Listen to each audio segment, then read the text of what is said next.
By the time Muhammad sallallahu alaihi wasallam was 25, he was famous for his honesty. He was respected by everyone, even the elders of Mecca. The purity of his nature increased with the years. It seemed he had an inner knowledge that other people did not have. He believed in one God, creator of the world, and he worshipped him with all his heart and with all his soul. Muhammad sallallahu alaihi wasallam was the finest of his people, the most kind, truthful and reliable person in Mecca. He was known among Quraysh as the trustworthy Al-Amin because of the good qualities Allah had given him. He spent many quiet hours in a cave in Mount Hira, not far from Mecca, thinking about Allah. Among Quraysh was a respected and wealthy woman named Hazrat Khadijah. She was involved in trade and on hearing of Muhammad sallallahu alaihi wasallam's reputation, sent for him and asked him to take her goods and trade with them in Syria. Muhammad sallallahu alaihi wasallam agreed and left for Syria with one of Khadijah's caravans. With him went her slave Maysara, and they spent a great deal of time talking together. Maysara soon came to admire Muhammad sallallahu alaihi wasallam. He thought he was quite different from all the other men of Quraysh. Two unusual events took place during this journey which puzzled Maysara very much. The first happened when they stopped to rest near the lonely home of a monk. Muhammad sallallahu alaihi wasallam sat under a tree while Maysara was busy with some work. The monk came up to Maysara and asked, "Who is the man resting under the tree?" Maysara said, "One of Quraysh, the people who guard the Kaaba." The monk replied, "No one but a prophet is sitting beneath this tree."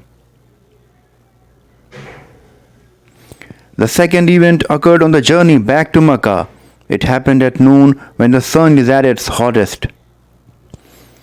Maysara was riding behind Muhammad sallallahu alaihi wasallam, and as the sun grew hotter, he saw two angels appear above Muhammad sallallahu alaihi wasallam and shield him from the sun's harmful rays. The trading was very successful, and Muhammad sallallahu alaihi wasallam made more profit for Khadijah than she had ever received before. When they arrived back in Mecca, Maysara told Khadijah everything about the trip and what he had noticed about Muhammad's character and behavior. Hazrat Khadijah was a widow in her 40s, and as well as being rich and highly respected, she was also very beautiful. Many men wanted to marry her, but none of them suited her.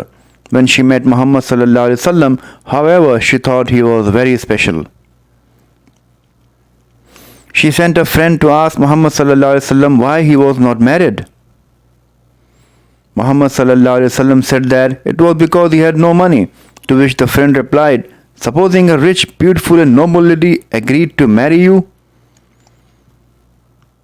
Hazrat Muhammad sallallahu alaihi wasallam wanted to know who that could be. The friend told him it was Hazrat Khadijah. Hazrat Muhammad sallallahu alaihi wasallam was very happy because he greatly respected Hazrat Khadijah. He went with his uncles Abu Talib and Hamza to Khadijah's uncle and asked his permission to marry her. The uncle gave his permission, and soon after Hazrat Muhammad sallallahu alaihi wasallam and Hazrat Khadijah were married. Their marriage was a joyful one, and Hazrat Muhammad sallallahu alaihi wasallam and Hazrat Khadijah were well suited. Their life together, however, was not without some sadness. They were blessed with 6 children, 2 sons and 4 daughters. Sadly, their firstborn, a son called Qasim, died shortly before his 2nd birthday, and their last child, also a son, only lived for a short time. Happily, their 4 daughters, Zainab, Ruqayya, Kulthum and Fatima, all survived. For a few years, Muhammad sallallahu alaihi wasallam lived a calm and quiet life as a merchant in Makkah. His wisdom benefited many people. مولاي صل وسلم دائما أبدا على حبيبك خير الخلق كلهم. مولاي صل وسلم دائما أبدا على حبيبك خير الخلق كلهم.